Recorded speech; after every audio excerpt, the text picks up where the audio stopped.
Hello, my name's Jack Howard and welcome to The Screen Test. This is a show where we take some of our favourite films and TV shows, put them through a series of rounds to definitively and officially decide which are some of the best of all time. Hey, let's go! How? I think I just think a little bit deeper than what I can see. Maybe I need to make my own movie. The power of metaphors. No. The people are wrong. I quit. The champ is definitely here. Joining me, as always, is chief film critic at the Independent, Clarisse Loughrey. We have 1/3 of the cyber nerds, Joe Ikhinwin. And joining us for this episode is boxing superstar and YouTuber Viddal Riley. So Prime Video currently has the entire Rocky series. It has Creed 1 and Creed 2. And it also has my personal favourite boxing movie, Born to Fight, starring Stone Cold Steve Austin. I was waiting for it. So this is how it's going to work. You lot are going to pick your favourite boxing movie and go head to head over a number of rounds as to why yours is the best. You get 3 points if you win a round, you get 1 point if you lose a round, and you get 2 if you end up in the middle. Now, I genuinely really like boxing movies. No matter how many times I see a story where a character is preparing for a fight, but really it's about the fight within, I fall for it every time. What about you, Viddal? Being a boxer yourself, do you like boxing movies? Or is there a weird sort of thing about watching it and being like, that's not how it works? Yeah, definitely. You do become automatically judgmental because you're just like, okay, that's not how it goes. Like, you become a harsh critic. But it is motivating. When they're good, and it can make you get up, go run, go train, and add to what you're already doing. But as a boxer, we get emotional very fast over I'm the sure as well that movies. sometimes you're watching it and being like, if somebody got punched that many times, they would just be dead. Yeah. Especially the Rocky days when the defense was non-existent. Hard to watch, but just lots of punches to the head, just over and over again, and they just keep being like, yeah, go on, keep going. Yeah, and they got the craziest sound effects on them. I wish my punches sound like the movies. Just echoing out the entire arena. Literally. I'm really interested in boxing movies. Playing sports myself, I really feel like it's interesting to see how, like, in an individual sport, like the dynamic and the psychology of it goes into, mixed in with the personal dramas of just being a regular person and having a regular life. So I'm all about them. Clarisse, are you a fan of boxing films? No, I'm a nerd. I don't like sports. Of course not. Honest. 3 I don't know points what for it honesty. is. I always get filled myself drawn to them. All right, let's hear everyone's choices for their favourite boxing film that they're bringing to this discussion. Viddal, going to start with you. What is your choice? And give us a little statement as to why you've chosen it. Okay, my favourite boxing movie of all time is Rocky 4. Reason being, I feel like the movie includes a bit of everything. Motivation, a statement, politically, character, everything. It has everything. That movie Joe's has biting everything. his tongue. Joe, what's your pick? Ali Bombay, Ali. The champ is here. Yes, the champ is definitely here. I picked Ali because there's nothing better than telling the story of one of the greatest boxers of all time. I feel like it just kind of makes sense when we're talking about the best boxing movie of all time. But we'll get into why later. That's fair. Clarisse? I got my reasons. That's all right. So as I said, don't really do boxing films normally, but I do Martin Scorsese movies, and I love Martin Scorsese to death. So I picked Raging Bull because it's sort of about boxing, but also it's mostly about the usual Martin Scorsese things like masculinity. Yes. Italian Americans. I honestly, just to start this off, don't know how we're supposed to have an actual conversation about what's the better boxing movie, Raging Bull or Rocky 4. Yeah, it's mad. Yeah. It's actually crazy. Listen.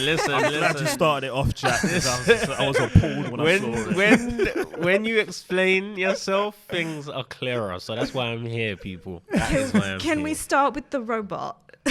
I honestly don't know. I don't know. It Explain feels like the you're already in a robot. hole and you haven't even started yet, and you just need to climb your way out. Listen, it was the 80s. It's the mid-80s. Robots were cool. Don't look at it with a 2021 eye. You got to look Rocky at it. Okay. solves in the communism. But Raging Bull was also the Martin Scorsese was like, not like, oh, let's put a robot in to be Jake LaMotta's best friend. Yeah, of course it was set in the 40s, so yeah, they wouldn't have had no robots then. But in the 80s, you're gonna have a little robot pop up. It just doesn't make sense. It makes so much sense because if we could have a robot now, modern day, we probably would, especially during these times. Keep us some company. So we have Raging Bull versus Ali versus Rocky 4. So we're going to start with the IMDB rating, which is the only round that I don't have any control over. Basically, what I'm going to do is we're going to find out which has the highest to lowest rating on IMDb, and that is basically the people's choice. And based on that, you will get 3 to 1 points. But first, I want to ask you, what order do you think the films are going to be in? Who do you think is going to be the top? Who do you think is going to be bottom? Clarisse, going to come to you first. Raging Bull's top. Yep. Then Ali, then Rocky 4. I'm sorry. Okay. What about you, Viddal? What do you think?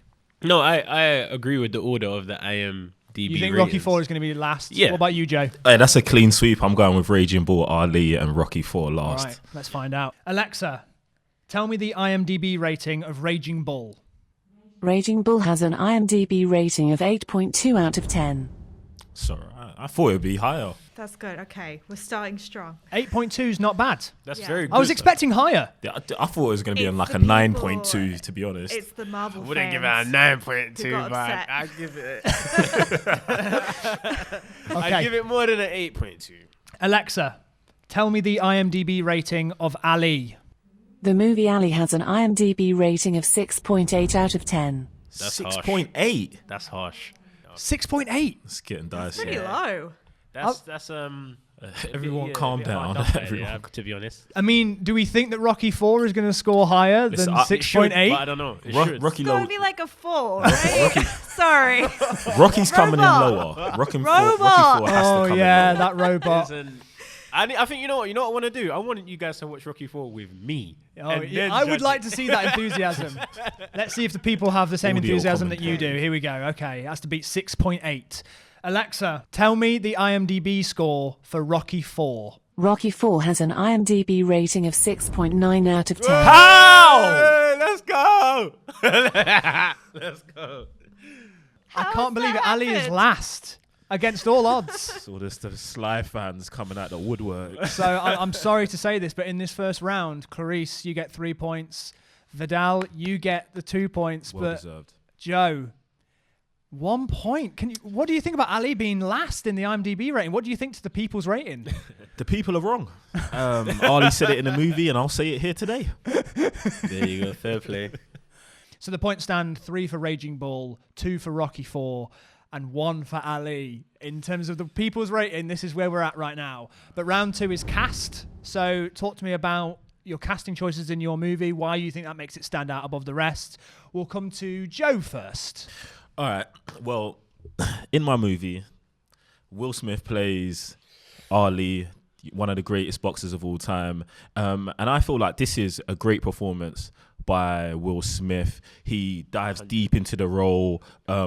He's super charismatic. The only downfall Will Smith has in this movie is that Ali is in real life is just so much more charismatic. And I feel like that is probably just the only thing wrong with this movie, that Ali, trying to translate Ali's actual charismatic and how impactful his life was, is hard to translate because it's that But great. making a movie in 2001 about him, who else could you have cast? I mean, it's perfect sort of meta casting, like casting the most famous charismatic man currently at that time as one of the most charismatic men of all time. It's kind of genius. 100%. It's also got Jamie Foxx as Drew Bundy, who I feel like plays a great small supporting role, and it's got Jada Pinkett Smith, who was his wife at the time. But yeah, I feel like it's got a good, well-rounded cast, and I feel like it's carried by. Do you think that Will Smith does a good accent as Muhammad Ali? No.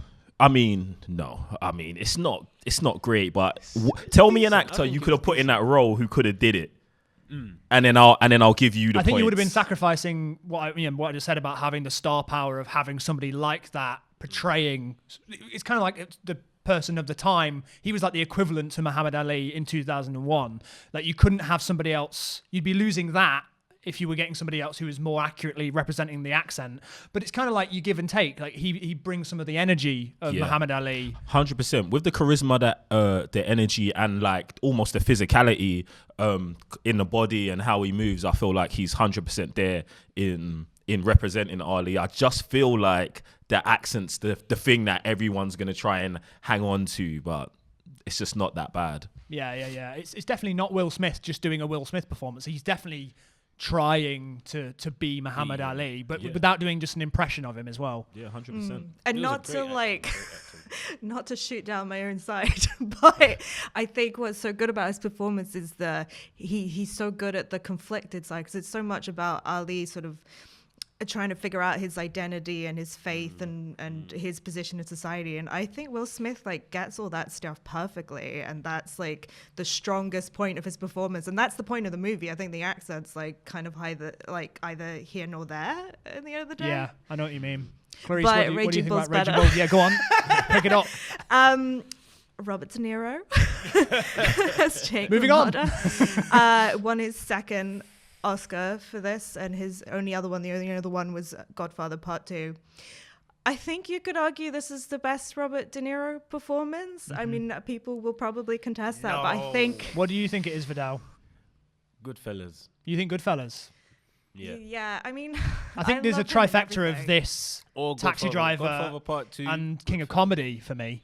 For me, I'm going to have to go with Taxi Driver if we're talking about best Robert De Niro. I mean, But I think it's mad in interesting. that. I mean, Clarisse, not to interrupt you, but I think it's interesting how Scorsese basically, I mean, it's not a secret that he keeps making the same type of film over and over again, but especially with Raging Bull, Taxi Driver, and King of Comedy, it feels like he's just got together with De Niro and made that type of movie, exploring the same type of themes with The just Irishman. a different coat of, The Irishman as well, and Goodfellas in a way, like a different coat of paint.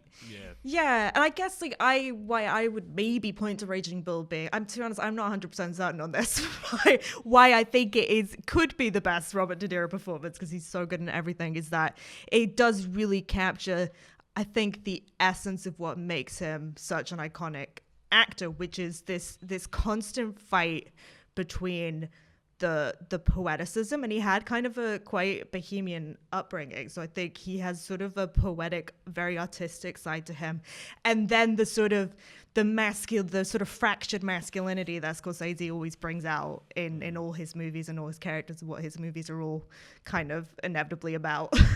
and those things like constantly finding each other, like the poeticism and the brutality, which I think, not to be down on Al Pacino, like that's why I've always been a De Niro fan over Pacino, because there's so much more conflict inside of him as an actor, and you see that so beautifully in this. Also, just to drop in, also Kathy Moriarty as Vicky, and this was her first role, and she got an Oscar nomination. Joe Pesci just like found her at a beauty pageant, which I think is amazing. Wow. And also Joe Pesci, who was about to quit the acting industry, period, at this point, because like, She's selling this. I can't lie to you. She's selling it. and he like, so this is amazing. Like he had been a character actor for years, and he was not getting anywhere, and he was like, I give up. And then I think De Niro had seen a movie with him where he had the small role, and it was like, this guy, he came in, delivered again what I would argue is maybe the best performance. I think it's one of my his favorite career. of Joe Pesci's. I think Yeah. it's like a quieter performance from him. Like, I know everybody loves the How Am I Funny Goodfellas stuff, but there's something about the hugging scene in Raging Bull. It's just uncomfortable and heartbreaking, and he plays it so well. And the level of like love, like that's what I love about Raging Bull. It's sort of like these two men who really want to just express their love for each other, but they can't because like, you know, Toxic masculinity. Not to, can't express your love for anyone, so you gotta go punch each other in the ring. Which I'm not saying is what boxing is about. Like I don't But it's think what this movie is saying. Yeah, that's the thing. I don't think this is a commentary on boxing.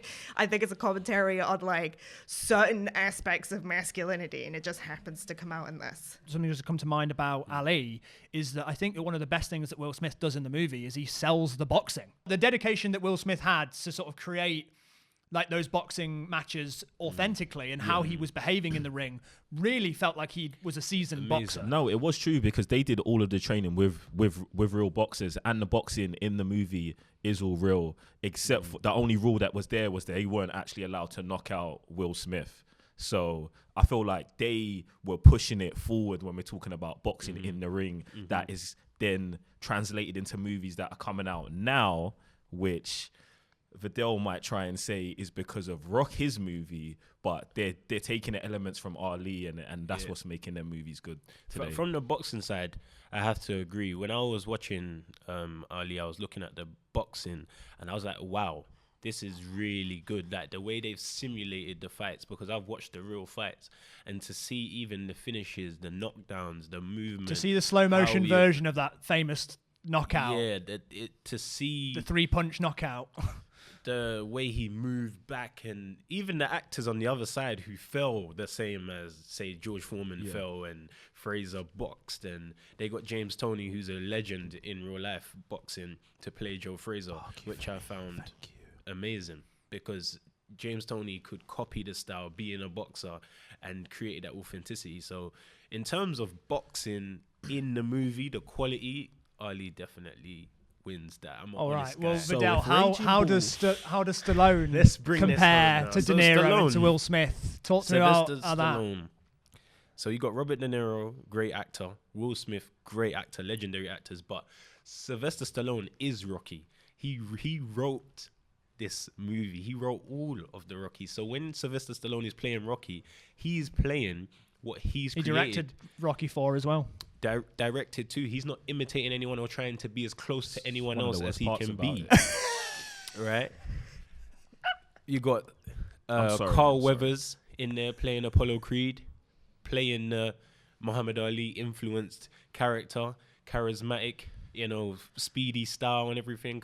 Same comparison. You got Dolph Lundgren in there, just a beast, literally looking like a beast in the movie, in tremendous shape, scary specimen. To me, he just looks like the buffest Nazi I've ever seen. in my It's life. just like, wow, this guy does look scary. You got his wife Talia Shire in there that plays the lovely, sweet character, supportive woman who's just holding him down no matter what. You have to remember, this is the 4th edition of the Rocky series, so every character's already established, and for them to be growing along with the movies and showing a story of how their past experiences that were in the previous movies have affected them to Rocky 4 is amazing. The retirement story, how they put that across about how you can change, maybe you can't change, and just how all the characters, everyone that's playing their role, Paulie, his character very well, he's played the same character and is very consistent. That's what I'm impressed with, is the consistency of everyone's character and the significance that when they all come together, it makes for a great plot. The issue is that collectively there's just a lack of good acting in the movies.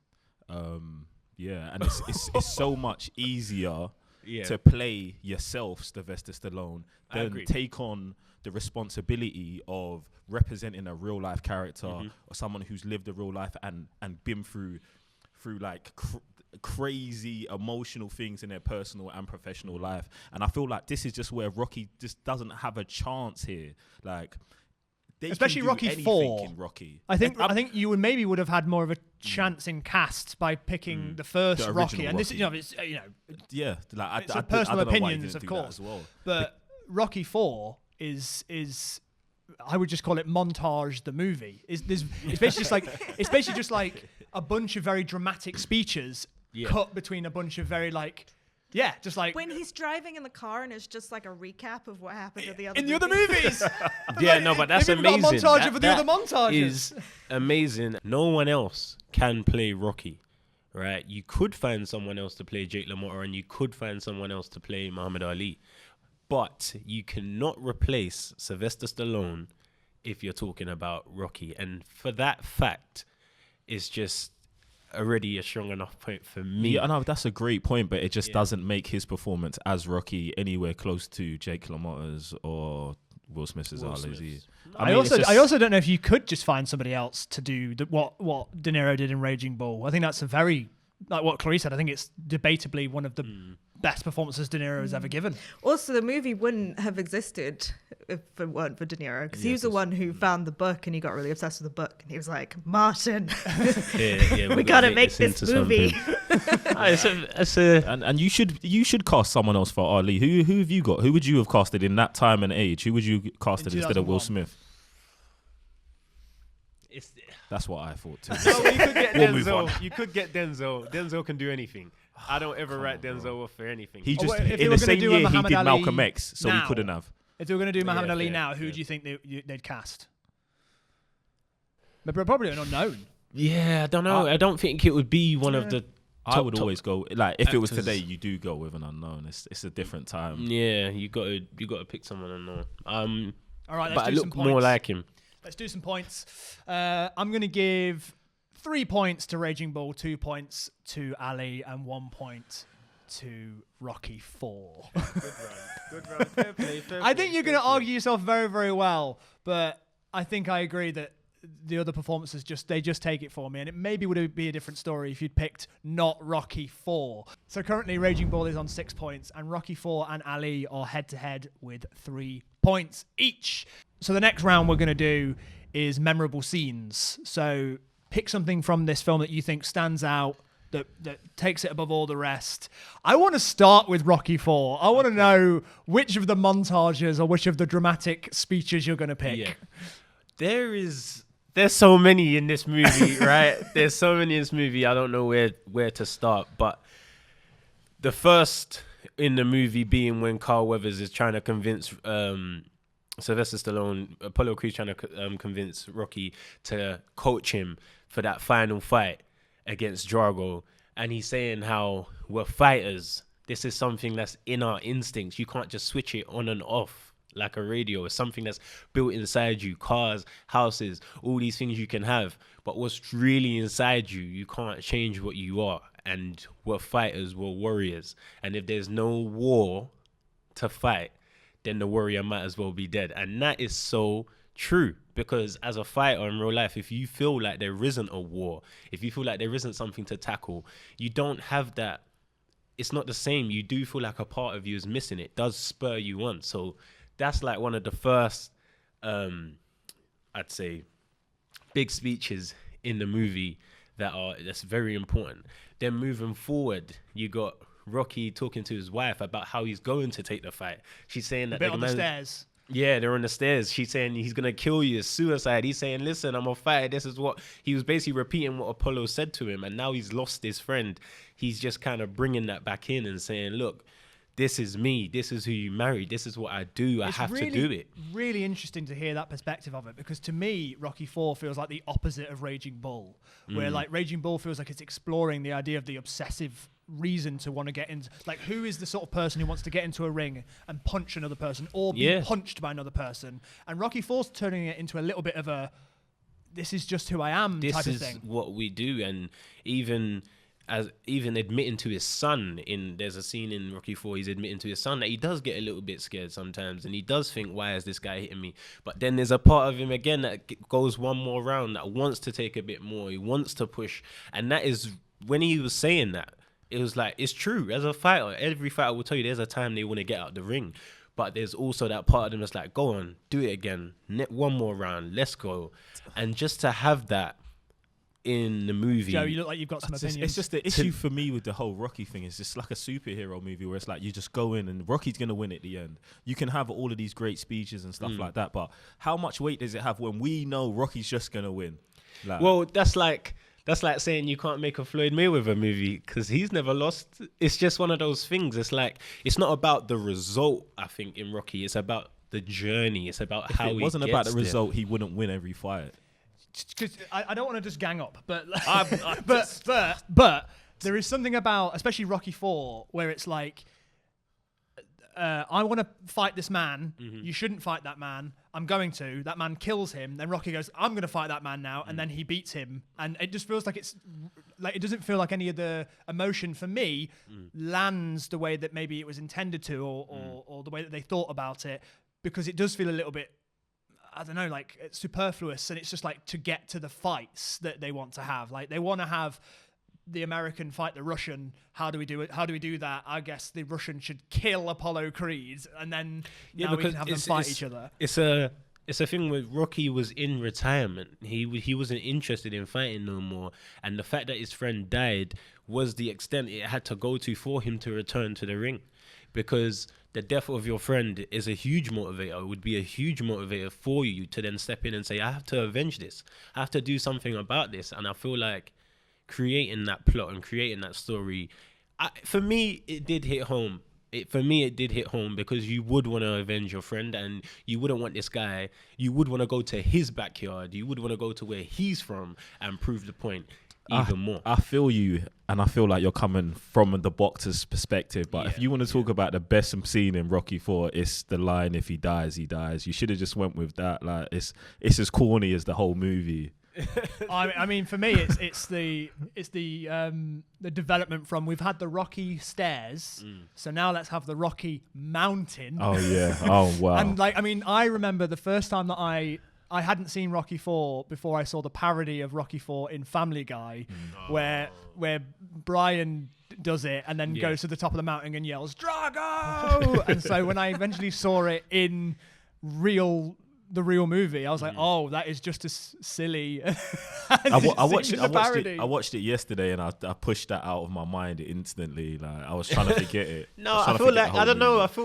I feel like it's what it symbolizes as well, and I understand. We got to remember the two movies that I'm going up against, which I did think about, are biopics, so they're going to be very realistic as their biopics.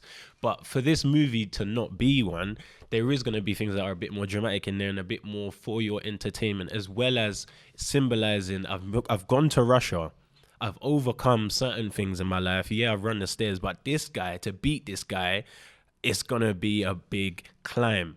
Speaking of montages, though, I think that Ali opens with a montage that gives you context for who this man is and his life, and I think that's beautifully done.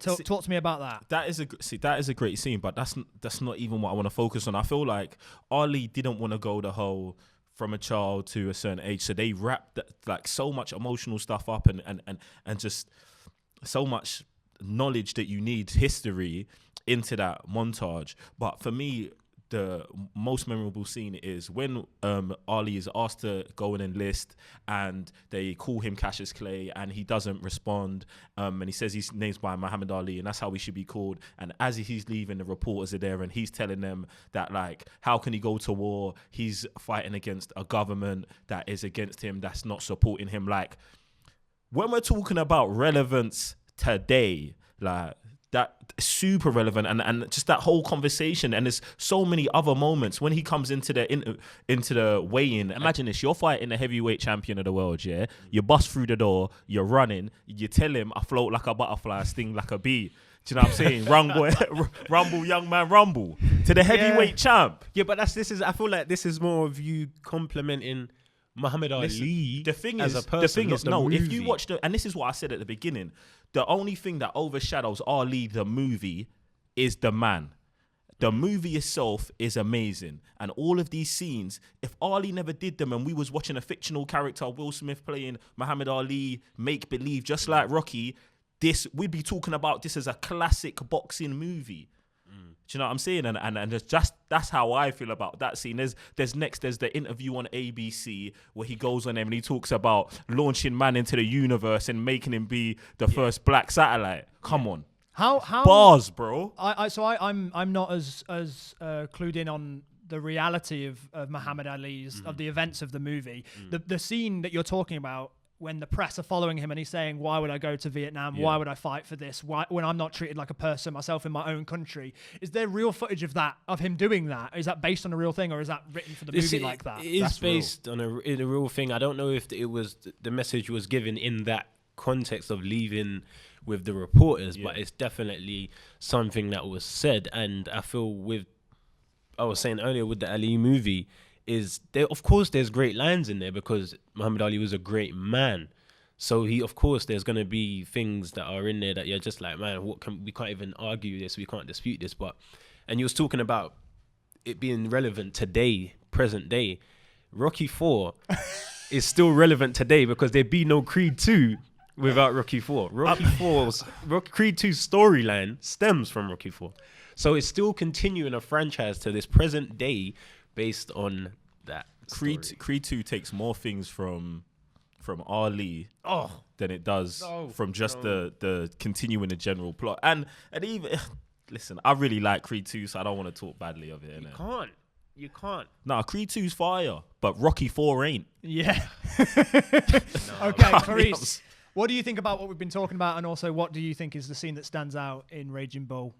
Well, I think for me, it's definitely the fight with Sugar Ray Robinson. But I want to cheat a little tiny bit by prefacing it with another scene, because I think what has to come first for that scene to work is the Jake LaMotta going to basically beat up his brother and abuse his wife. And it's incredible because you have this sort of first half in the movie where all the boxing scenes have this sort of balletic like dance energy to them. There's classical music playing.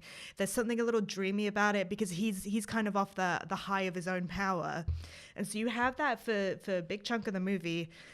And then this kind of smash, I don't know, interjection of just horrific real life violence intercuts into the movie.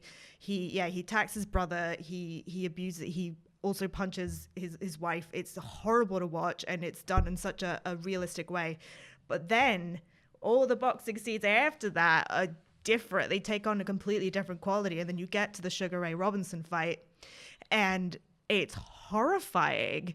It's the way that it's the silence, the absolute, like, I don't know, like stomach twisting silence of it, of him just knowing that he's going to be like punched the hell out of basically and him wanting so it, like hard. him wanting it because he wants to be, I don't know if it's like a Catholic thing, like he wants to be beat Punished. the hell up, he wants to be Yeah. punished, he wants to like the scene that comes to espouse mind scene, is the one where he tells Joe Pesci to punch him in the face. yeah, Like, there's and- lots of scenes where it feels like, and also, I mean, just to contrast that, there's scenes where he doesn't let himself have sex with his wife. Yeah. Like he doesn't let Yeah. himself have anything pleasurable, but he wants to feel pain. Like, it feels like he really, really hates himself. Because this is like kind of what I said before. It's the total inability to express love and affection and sex. It's also kind of sex as well, because like some of the boxing scenes, I'll get onto this later, some of the boxing scenes at the beginning are like super intimate, but then this is just like, please punish me, I'm a bad person. And my favorite shot is just that moment of silence where the camera just like slowly goes in on Jake LaMotta, where he's about to be like really, really, really punched in the face. And then you follow that up with the really like fast cuts where it's just like blood, flashbulb, more blood on people's faces, blood on the ropes, blood down his legs, like his face is not looking good right now. the glove hitting the face. And that to me is like one of the like greatest bits of editing in film history, just the way that whole scene is put together. I actually love that scene so much, and I think this is so great. And this is what I say, like I feel like it's so, if you was teaching people about film and directing, this Raging Bull is a movie you could show them. But I feel like when it comes to like the boxing, it's just, it's not there. It's just not there. Do you think that the boxing scenes fall flat in Raging Bull? I wouldn't say they fall flat. I feel like they're very elegant and they're transformed into something else, but they're not boxing. It's trying to tell. It's not representing accurate boxing. Yeah, it's trying to tell a different story, and which I think is amazing, and I love, and it goes with Raging Bull, and it know that makes Martin sense. Scorsese is not going to be like, what? You don't think it's realistic boxing?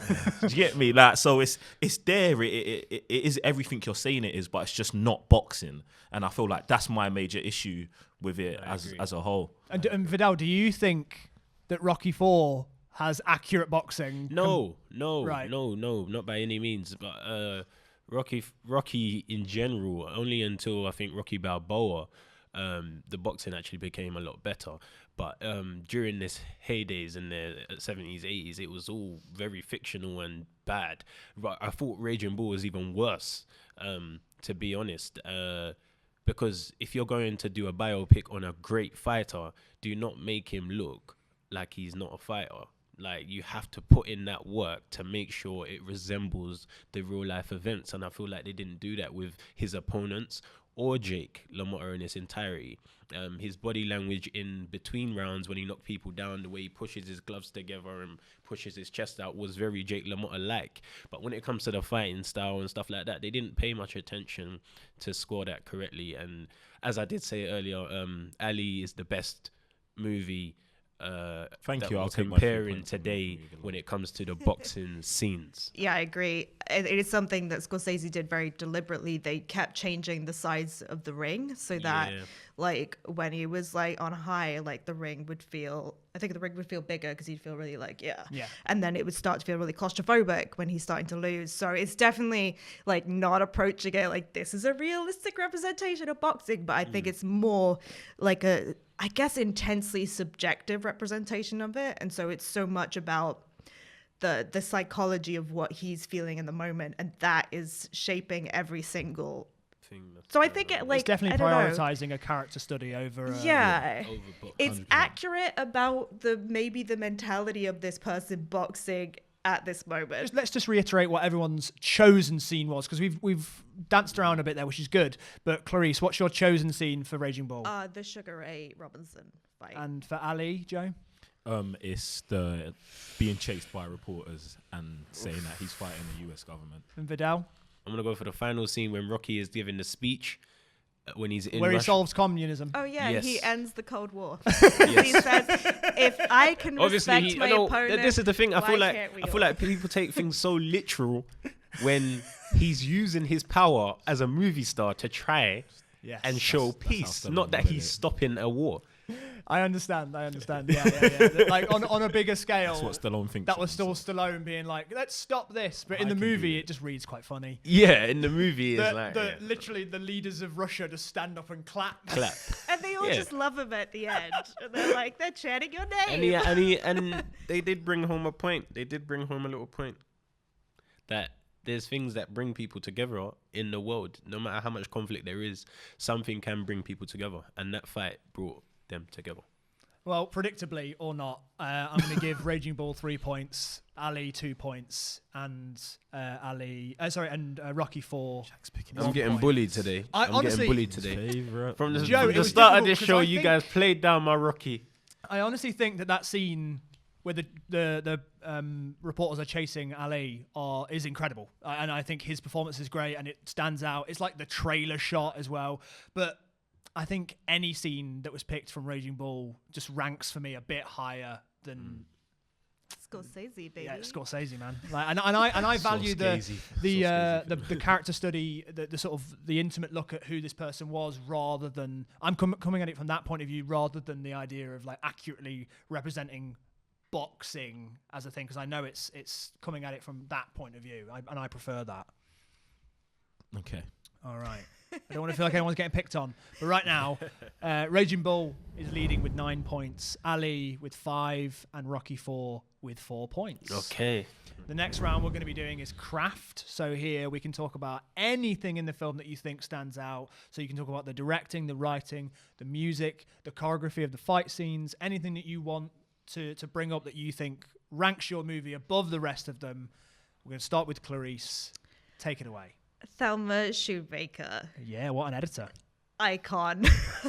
And also, I mean, talking about that Sugar Ray Robinson fight, I mean, that's why it's so good, because she is one of the greatest editors to have ever lived.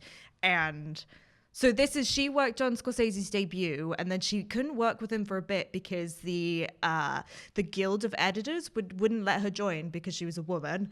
And then rightly so. And then she proved you guys wrong. Worked with Scorsese on Raging Bull, and then they've just worked together since, and it's just like the most beautiful creative marriage of two people, and I just love them so much. So I think her contributions, and also Michael Chapman, the cinematographer, because really, I don't know, I think if I had to pick one thing that really makes Raging Bull pop, it's sort of the editing and the pacing and the sort of weird surreal beauty of it. I mean, for craft, you could have zoned in on anything in that movie, but like for you think the editing is the thing that like stands out, stands the test of time today, like beautiful piece of work because of that. Yeah, Not that you have to pick one particular thing. Yeah, I think it's a real like showcase of Thelma Schoonmaker's craft. Is she has such a sensitivity to tone and moment and character, and the way that fight with Sugar Ray Robinson is edited. I think there's very little else in film that I think it's really one of the best examples of editing, period. Yeah, I think it's the first of her 3 Oscars. And I agree. I think it totally lends a voice to the film that would be so different without her. I think you're right. Joe, what do you think stands out technically, the filmmaking in Ali? Yeah, it's so hard to argue against Scorsese. Ball. Yeah, Scorsese. Basically what we keep saying is like Scorsese, innit? The one angle but you've got Michael Mann directing yours. The one angle I do have, I believe, is the directing, but I'm talking about the directing focused around the boxing. It stands the test of time. It is still some of the best boxing you can see on film.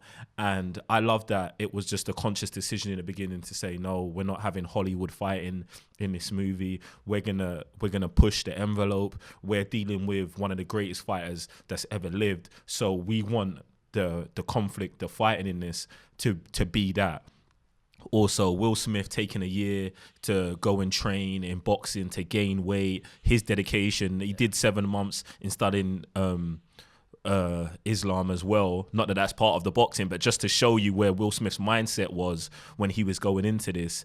And then having the boxing still be transcendent today, where movies like Creed and the Rocky franchise that is held up as one of the greatest boxing franchises is learning from this movie. I feel like it speaks for itself. Yeah, I think that one take boxing fight in the midpoint of Creed, the first Creed. Yeah.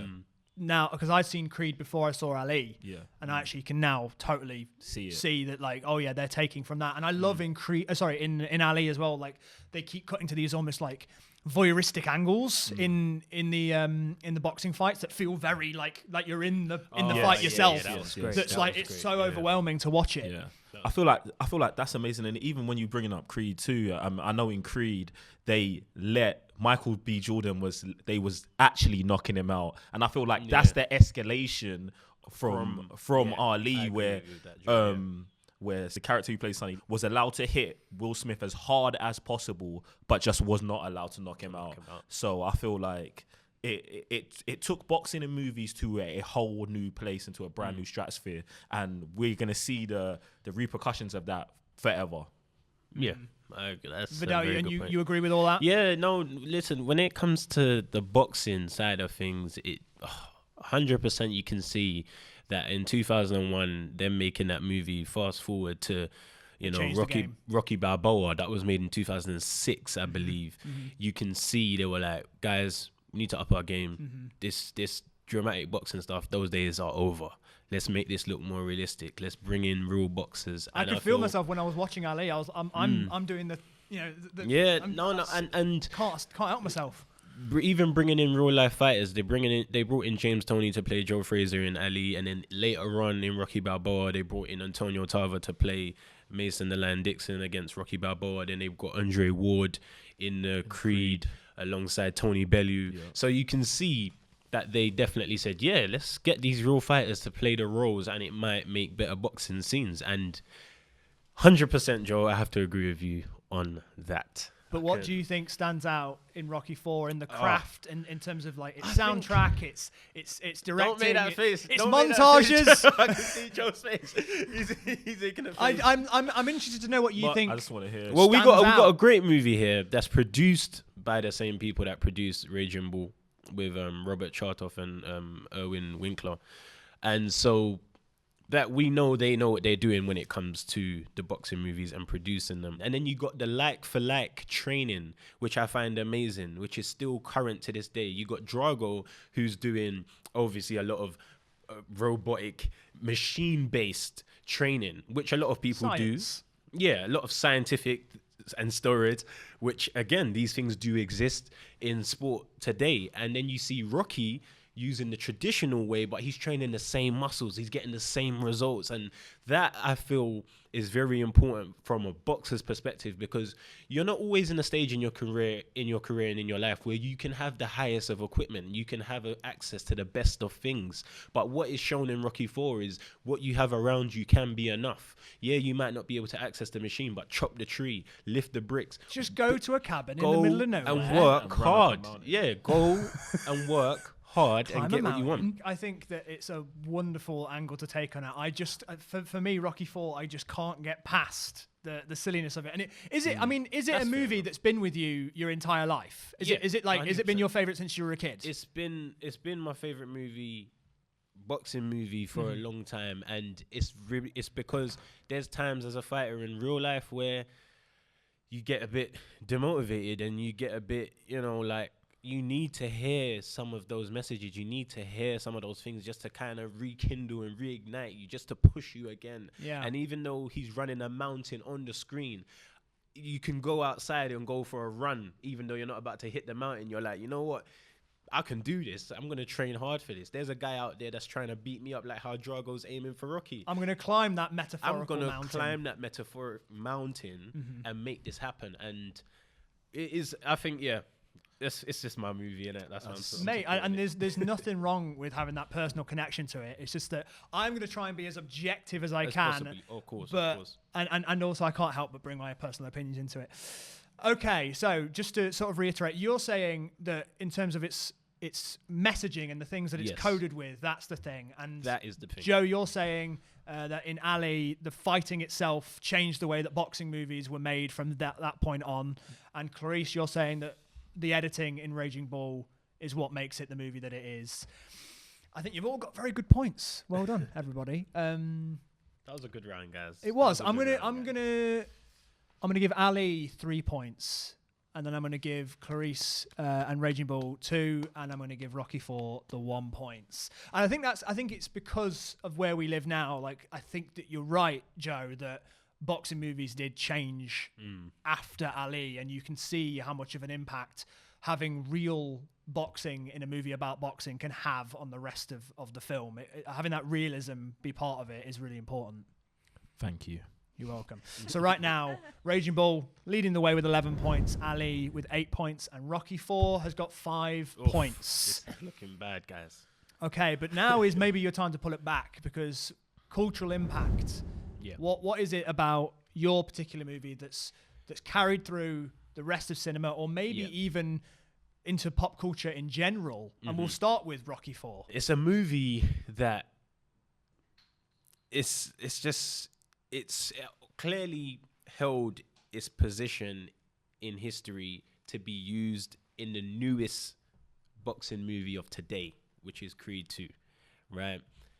The way that they can connect Rocky 4 to the newest movies, to how Rocky's personality is, things like that, very important to show how things can haunt you in real life, to show you how decisions that you made as a younger man can still affect you as an older man and still affect the next generation, because Rocky's decisions later on affected Creed's son and how he chose to do things, how he decided to train. So in linking that to a cultural thing, it's like your life experiences will influence a future generation, and we've seen that with the connection between those two movies. Again, I bring home my point about the Boxing Hall of Fame. I believe that Sylvester Stallone is the only actor in the International Boxing Hall of Fame, and that's just amazing. It's amazing to think that you can write a story so inspiring that the real boxing world have to give you your credit.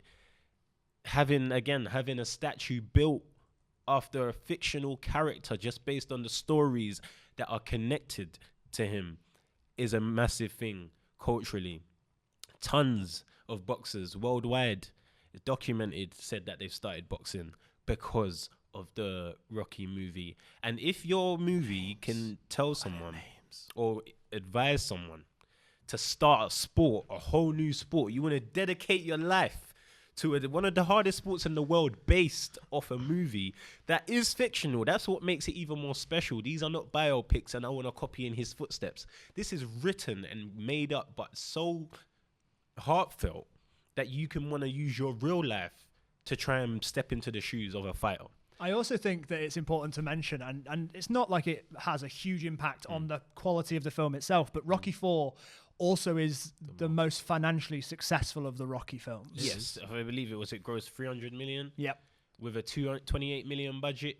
It had a 28 million budget, grossed 300 million worldwide, which if we was to use an inflation calculator, from 1985, we're going closer to $1 billion present day. It's a groundbreaking movie because I feel like the story is stronger in the earlier Rockies, right? And in the later Rockies, the boxing becomes better, becomes more realistic. But I feel like Rocky IV was literally in the middle of keeping the story and also the budget to make things dramatic and still cinematic for a casual eye. And I feel like that's what's really important. Rocky can be watched by anybody. I need to have interest in Muhammad Ali and I need to have interest in Jake LaMotta or background knowledge to fully understand those movies. Whereas with Rocky, you can watch it at any time. Clarisse, what you got to say about that? I had no idea who Jake LaMotta was when I first watched Raging Bull, and I still don't have that much interest in him. Sorry, no offense to Jake LaMotta. If he's watching, which I'm sure he is. Yeah, I didn't. I just had no context for it. And to be honest,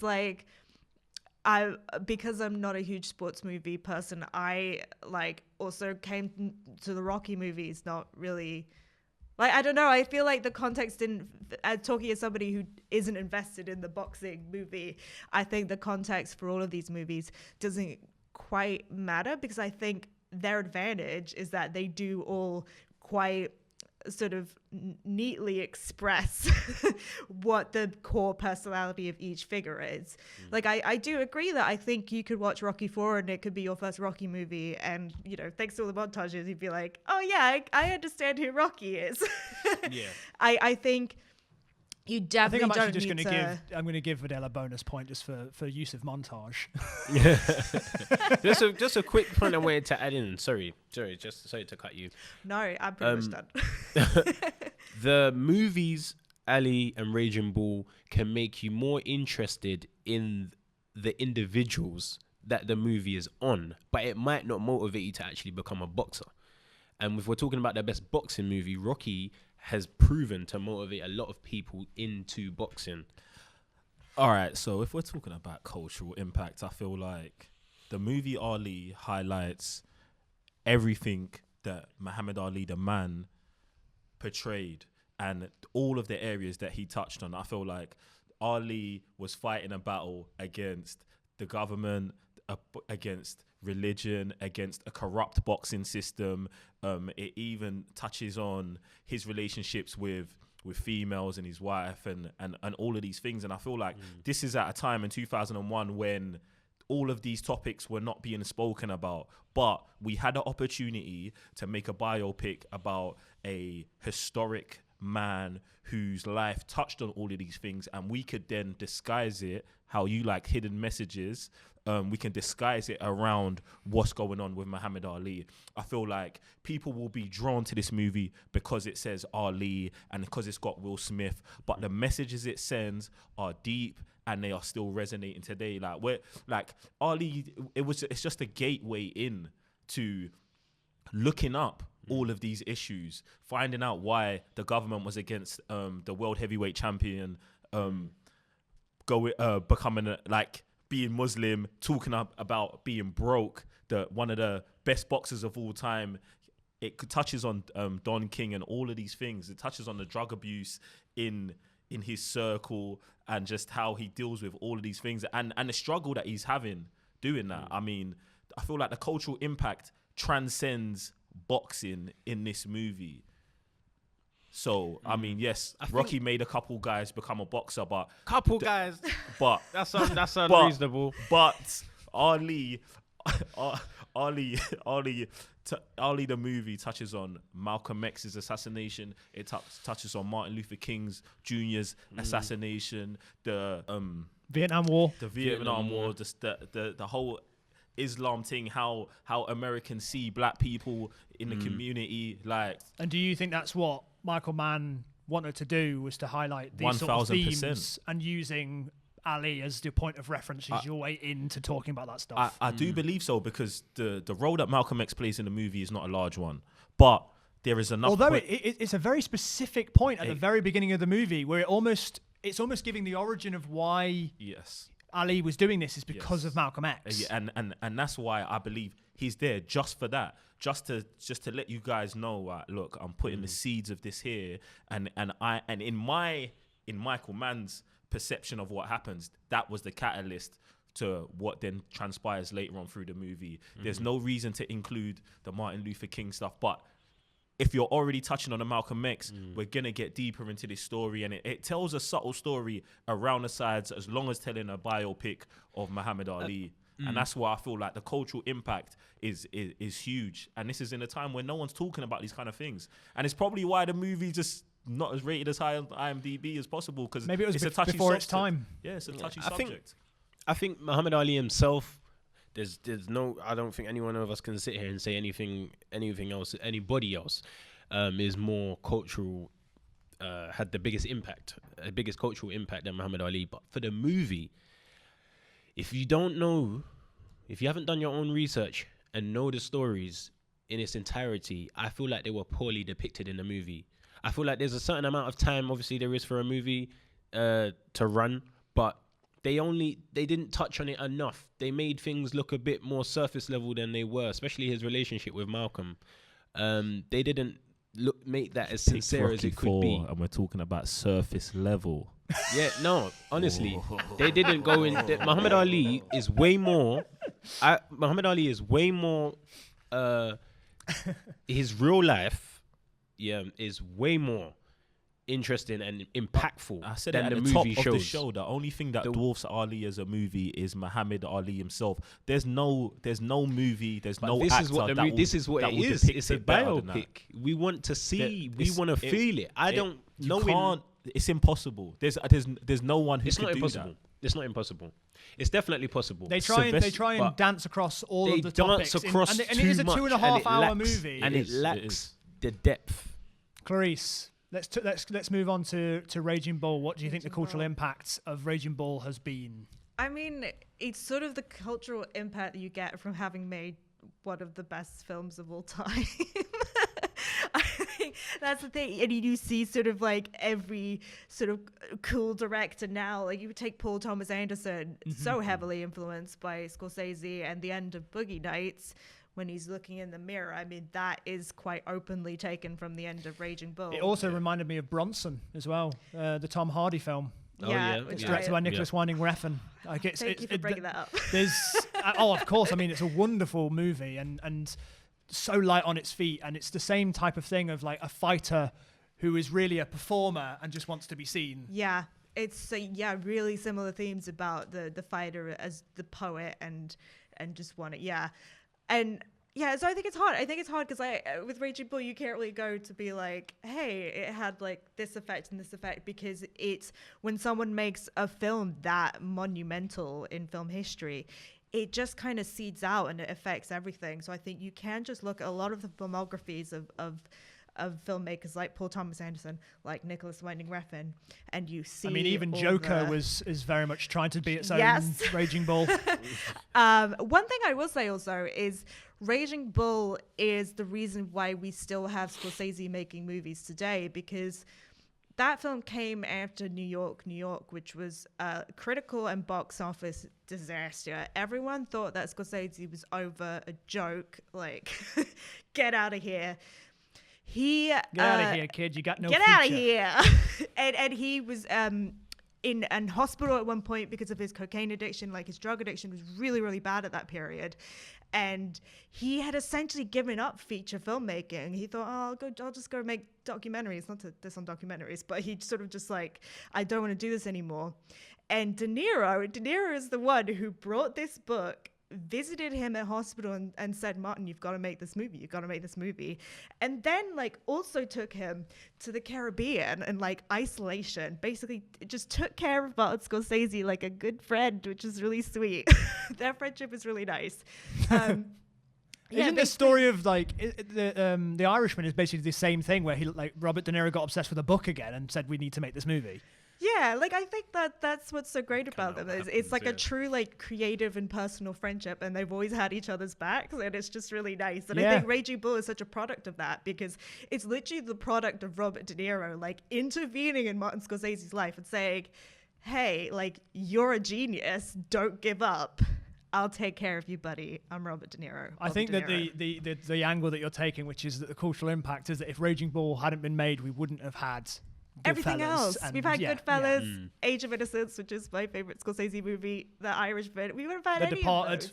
The Departed would have just not It's existed. a nice angle. It's a nice angle to go for. That's tough. Gotta thank That's Robbie a tough De Niro. round. That whole round is just like, woof. Okay. Okay, so that is the end of the rounds, and the points as they stand are Rocky 4 has 7 points. I give you a bonus point for the use of montage, because we kept talking. It basically invented the montage as far as I'm concerned. Yeah. So you deserve a bonus point for that. Thank so you. last place, good try. I mean, you started with a pretty like. Oh, well, Joe's giving you a sarcastic round of applause. You started with a challenging one, and I think you've done very well considering. I've been super impressed with how much you fought for Rocky 4. Like, Nice I angles think you've I just taken. think a little bit deeper than what I can see. Maybe It's I need the to make my boxer in own. you. Mate, bro. if it's a nostalgic thing for you, if it means something to you, then it doesn't matter, does it? Yeah. That's Ali is in second place with 10 points, but leading the charge, of course. It'd be wrong if it didn't win. It's Raging Bull with 14 points. Well done, Clarisse. And you get the Screen Test Award. I'm going to pass it now through time and space. Whoa. Wow, I was as good at acting as Robert De Niro then. How do you feel to be a winner of the Screen Test Award? I mean, really, it's just Martin Scorsese. Well, Do you want to thank Martin Scorsese, do you? Thank you, Marty. I love you. Please make another movie. Goodbye. Okay, so now we're going to play Unbox The Plot, which is my favourite little part of it. In this box is my favourite boxing movie. That's what's in here, and you're going to guess what it is. And I've had to bite my tongue throughout the entire episode to not bring up this movie. I at swear, all. if the first clue is boxing gloves, No. It's funny that you say that, because Imagine. the first It clue probably is. a boxing glove. wow. I quit. Wait, is there anything on the glove, or is it just? Well, this is the clue. I'm not going to give you anything else other than the visual clue. Right, so we can't. It's not. We don't know if the specifics of the glove. Well, Is it the Grinch? no, it's not the Grinch. Anybody making a guess? No. No. I'm just trying to think of boxing movies. So. Okay, so no one's going for the first one. Here is the second clue. This is a lemon meringue pie. Anybody going to be making any guesses on that? Could be You a better not be movie Googling Could be a anything. movie on me at this point. I love lemon meringue. Okay. Okay. Everyone ready for the third clue? Yeah. So nobody's guessed yet. No. Okay. I'm not going to be good. I'm really bad at Here's this the game. third clue. It's a little boxing stool. Maybe I'll turn it to the side. Oh. I know it. I know it. Oh. I know We've got it. some I know it. guesses? I know it. Yes. Okay. All right. I got it, I have I a got it. guess. Okay. And here's the giveaway. There's a tag on that. It says it's worth $1 million. I done it. Yeah, Viddal. I had it at the stool as well. All right, so at the Million. third point, everybody guessing it? Did everyone guess at the third point? Did you guess at the third point, Joe? No, I didn't. Okay. The obvious answer. It's $1 Million Baby. Because the stool. It's the and if stool. you know, you know. The stool. Oh, The stool mate, gave I it don't away. want to spoil this movie if people haven't seen it, if they're listening or watching this show. But $1 Million Baby, I am upset we didn't get to spend much time speaking about that film on here. I think that is. I watched it again yesterday to prepare for this, and I just think it's gorgeous. I love the delicate touch that Clint Eastwood has as a director. And I think you can feel that in most of his films, that the way he just lets things play quite a lot of the time. He doesn't overuse movie language or overuse editing. He also composed the music himself for Million Dollar Baby, and I think he's done that for a few others as well. Morgan Freeman, outstanding in it. Hilary Swank, she dedicated herself to this role to a point of making herself unwell, and then didn't tell Clint Eastwood that she developed a skin disease or something like that. She didn't tell him because she didn't think it would be in character for Maggie to confess that she was dealing with something like that.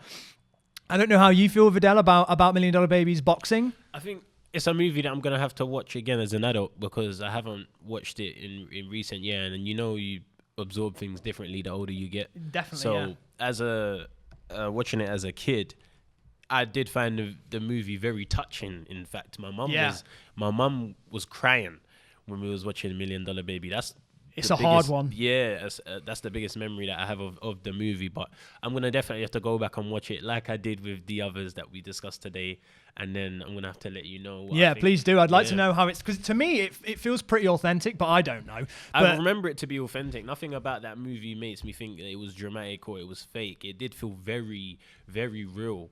And I think, the feeling of that movie, the energy that movie has it is very realistic. It is very realistic. There's nothing about that movie that made me think, oh, that's fake. That would never happen. I even like all the very Clint Eastwood isms of like, I don't train girls. I don't train girls, girly. Like it's all just, it's quite charming. It's got quite a bit of a theatre feeling to it. And it's before the time of women's boxing being accepted more than it wasn't accepted a lot back then when that movie was made compared to present day. So I feel like that's another big thing. I'm glad that movie's there, and maybe we need a new one now. Yeah, man. I think it won Best Picture. I'm pretty sure that Clint Eastwood won one of his many Best Directing awards for it at the Oscars. Hilary Swank won Best Actress, and lovely. Pretty sure that Morgan Freeman won Best Supporting Actor, or at least was nominated. But it's a big old success in terms of critical and the awards. But I adore it. And when I was watching it for the first time, I was like, oh, I get it. It's like Rocky, but it's modern and it's a female Rocky. And then there's something that happens that I do not want to spoil on this, just in case people haven't seen it. But there's a thing in it that I think is one of the most complicated situations any character or any person could ever be put in. And seeing that play out is heartbreaking, and it's very, very powerful. I love that movie very, very much. Okay. Thank you so much for joining us on this episode of The Screen Test. We hope that you've enjoyed it. You can watch Creed 2 now, as well as all the Rocky movies on Prime Video. And we want to hear your opinions on this stuff as well. So if there's anything that you agree or, more importantly, disagree with, let us know in the comments below. But until next time, goodbye. See you later, people.